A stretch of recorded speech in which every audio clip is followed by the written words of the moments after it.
का आभार व्यक्त करता हूं। आज ये बहुत महत्वपूर्ण बिंदु है।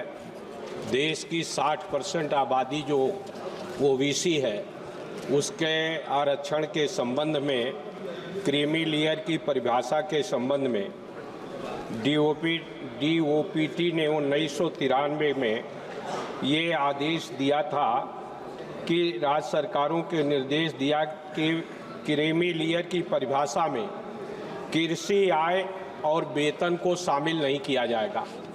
उस परिभाषा में दिया गया कि क्लास 1 और क्लास 2 के अधिकारी जो होंगे वो क्रीमी लेयर में शामिल किए जाएंगे।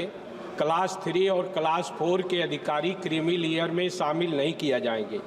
लेकिन 2014 के मॉडल फॉर्म के बाद से उनका वेतन और कृषि आय को भी क्रीमी लेयर में शामिल किया जाना लगा, जिसके कारण 125 से अधिक यूपीएससी के उत्तीर्ण प्रतिभाशाली युवा उम्मीदवारों को इसका शिकार बनाया गया।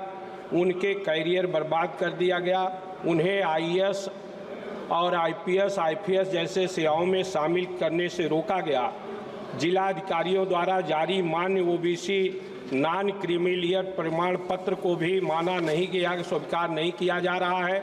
उनके स्टेट के द्वारा समानता प्रमाण पत्र देने के बाद भी कि ये ग्रुप सी और डी के कर्मचारी हैं, उसके बाद भी उसको खारिज कर दिया जा रहा है, जिससे ओबीसी के छात्रों को जो क्रीमी लेयर में बताकर उनके पद रिक्त कर दिए जा रहे हैं, और जिसके कारण जो अच्छे संस्थान हैं, तमाम संस्थान हैं, आईएएस, आईपीएस और आईएफएस में तो उनका नियुक्ति नहीं हो पा रही है। विभिन्न संस्थानों में भी ओबीसी के आरक्षण नॉट फाउंड सुटेबल करके उनका लेने का काम नहीं किया जा रहा है, जिसके कारण उनकी नियुक्ति नहीं हो पा रही है। हमारी ये मांग है कि राज्य सरकार द्वारा ये प्रमाण पत्र दिए जाने के बाद कि वो ओबीसी का जो प्रमाण पत्र है वो कर्मचारी ग्रुप सी और डी में कार्यरत है उसको माना जाए, और कृषि आय और वेतन के आय को क्लास के आधार पर उसका वर्गीकरण हो।